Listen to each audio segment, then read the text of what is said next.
what a day looked like for a queen in ancient times. The life of an ancient queen was far more complex and demanding than popular imagination suggests.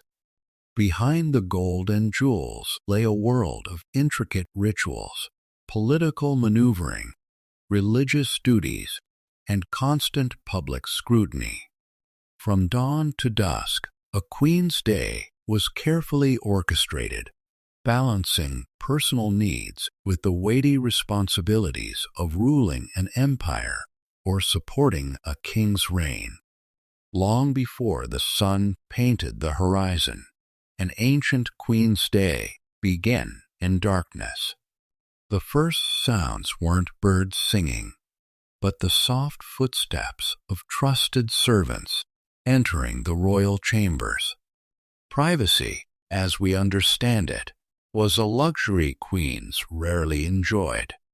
In Egypt, Queen Nefertiti would begin her day with purification rituals dedicated to the sun god Ra. Her servants would bring sacred water from the Nile, heated in golden vessels, for the ritual cleansing that prepared her to greet the dawn. Every action held religious significance. The water represented life. The direction she faced honored the gods, and even the materials used carried symbolic meaning. Roman empresses like Livia faced different but equally demanding morning routines. Their servants, often numbering in the dozens, would arrive with reports from across the empire that had traveled through the night. Urgent messages from distant provinces, updates on military campaigns, and intelligence about potential threats required immediate attention before the formal day began. The queen's morning bath was an elaborate affair that could take hours. In ancient Mesopotamia, Queen Puabi's morning routine involved servants skilled in the art of cosmetics and adornment. Archaeological evidence from her tomb reveals the complexity of royal beauty regimens: kohl for the eyes made from antimony and galena, rouge from red ochre, and elaborate hairstyles secured with golden combs and precious stones. Persian queens like Atassa faced even more elaborate preparations. Zoroastrian religious law required specific purification rituals, while court protocol demanded that the queen's appearance reflect the glory of the Achaemenid Empire. The choice of clothing itself was a political act. Colors carried meanings. Purple signified royalty and divine connection. Gold represented the sun and immortality, while specific patterns might honor particular gods or demonstrate loyalty to political factions. The formal day began with court ceremonies that varied dramatically across different civilizations. In ancient China, Empress Wu Zetian, the only woman to hold the title of emperor in Chinese history, would hold morning audiences that followed strict Confucian protocols. Ministers would prostrate themselves according to their rank, present reports on everything from tax collection to border disputes, and seek imperial guidance on matters both mundane and momentous. These weren't casual conversations.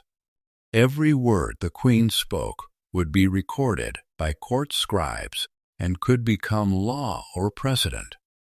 A casual comment about grain distribution might trigger policy changes affecting millions of people. An offhand remark about a minister's performance could elevate or destroy careers.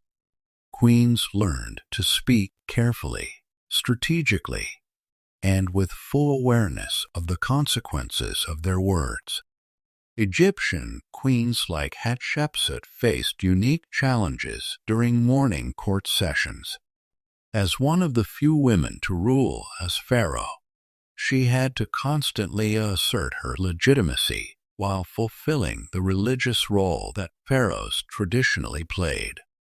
Her mourning ceremonies included receiving reports from high priests about temple activities, approving religious festivals, and making decisions about monumental construction projects that would outlast her reign by millennia.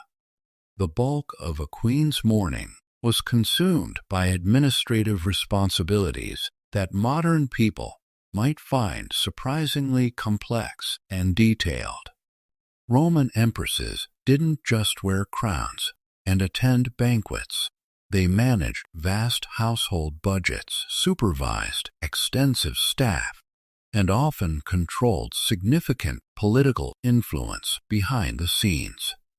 Livia Augustus, wife of Emperor Augustus, managed properties across the Roman Empire, supervised the education of imperial children and potential heirs, and maintained correspondence with governors and client kings throughout the Mediterranean world. Her morning hours were filled with meetings with accountants reviewing income from imperial estates, discussions with tutors about the education of royal children, and strategic conversations with political allies about upcoming Senate votes or military appointments. Religion permeated every aspect of ancient royal life, and midday often brought the most important religious ceremonies of the day. In Egypt, queens participated in daily temple rituals that maintained cosmic order. The Egyptians believed that without proper religious observances, the sun might not rise, the Nile might not flood, and chaos would consume the world. Queen Nefertari, wife of Ramesses II, spent hours each day in temple ceremonies honoring various gods. These weren't simple prayer sessions, but elaborate rituals involving specific clothing, precise movements, sacred objects, and carefully timed offerings. She had to master hundreds of religious protocols, understand the theological significance of different ceremonies, and perform her role flawlessly because any mistake could be interpreted as a bad omen for the entire kingdom. The afternoon brought public audiences where queens demonstrated their accessibility to subjects while carefully maintaining royal dignity and authority.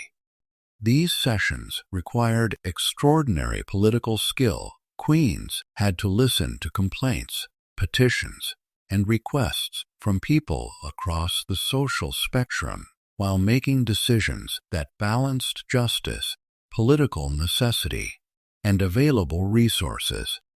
In the Hellenistic kingdoms that emerged after Alexander the Great's conquests, queens like Cleopatra faced petitioners who might include Egyptian farmers complaining about tax collectors, Greek merchants seeking trade privileges, Roman diplomats negotiating treaties, and Jewish religious leaders requesting autonomy for their communities.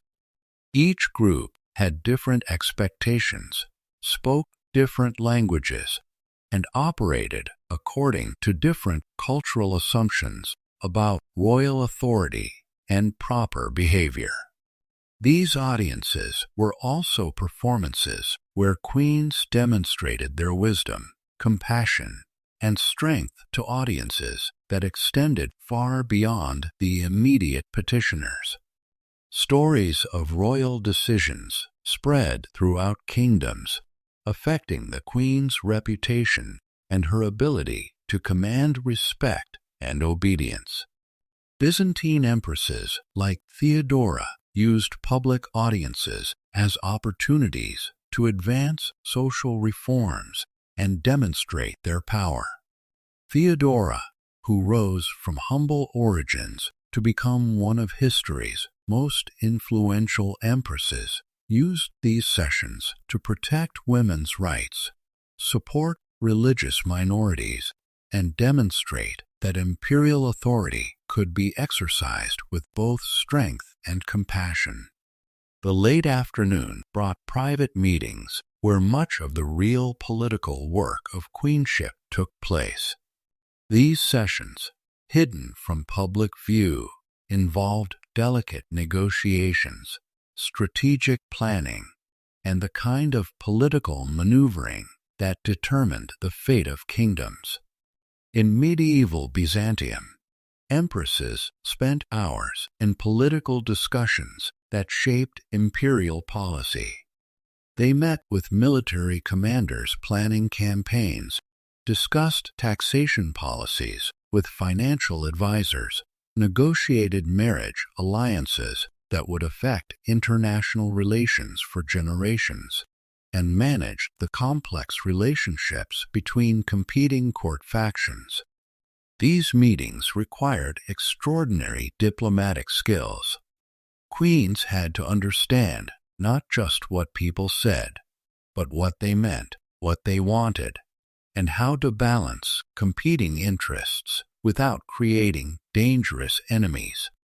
They managed relationships with powerful nobles who could challenge royal authority, foreign ambassadors who represented potential allies or enemies, and religious leaders whose support was essential for maintaining popular legitimacy.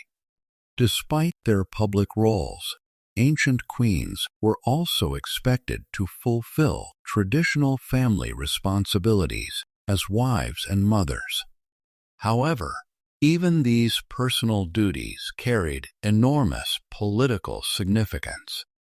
The education of royal children involved preparing them for future rule, managing their marriages to create political alliances, and ensuring that succession disputes wouldn't destroy the kingdom after the current ruler's deaths. Royal mothers faced unique challenges. They had to prepare their children for lives of enormous responsibility and constant danger, while providing the emotional support that all children need. Royal education involved not just reading, writing, and arithmetic, but languages, military strategy, religious knowledge, diplomatic protocol, and the complex social skills needed to navigate court politics. The evening brought different types of court activities, social gatherings that were also political events where alliances were formed, information was exchanged, and royal authority was displayed through hospitality and cultural patronage. Roman empresses hosted dinners that brought together senators, generals, foreign ambassadors, poets, philosophers, and other influential figures. These weren't casual parties, but carefully orchestrated events where seating arrangements communicated political messages. Menu choices demonstrated wealth and cultural sophistication, and entertainment showcased imperial taste and values. Egyptian queens participated in evening ceremonies that honored different gods and goddesses associated with night, death, and rebirth. These rituals were believed essential for maintaining cosmic order and ensuring that the sun would rise again the next morning. The queen's participation demonstrated her role as an intermediary between the human and divine worlds. Even queens needed some time for private reflection, though true privacy was rare and precious. These quiet moments might be spent in prayer, reading, or simply contemplating the day's events and planning for tomorrow's challenges. Ancient queens often kept personal records that revealed their private thoughts about public events, showing women struggling with the same human emotions and concerns as anyone else, while carrying responsibilities that affected millions of people. The life of an ancient queen was an endless cycle of public performance, political maneuvering, religious obligation, and personal sacrifice. Every day brought similar responsibilities and challenges, with little variation except for special ceremonies, religious festivals, or political crises that disrupted normal routines. The weight of queenship never lifted. Even in sleep, they remained responsible for their kingdoms and subjects. Their personal desires, preferences, and comfort were secondary to the demands of royal duty. Yet, within these constraints, many ancient queens found ways to exercise remarkable power, implement important reforms, and leave lasting legacies that influenced history for centuries. Their daily lives reveal the complex reality of royal power, simultaneously absolute and constrained, privileged and demanding, public and intensely personal. Understanding what a day looked like for an ancient queen helps us appreciate both the extraordinary challenges they faced and the remarkable achievements of those who succeeded in one of history's most demanding roles. The golden crowns and precious jewels that we see in museums represent not just wealth and status, but the daily burden of responsibilities that shaped every moment of these remarkable women's lives. Their days were filled not with leisure and luxury, but with the constant, demanding work of ruling kingdoms and managing the complex relationships that held ancient civilizations together.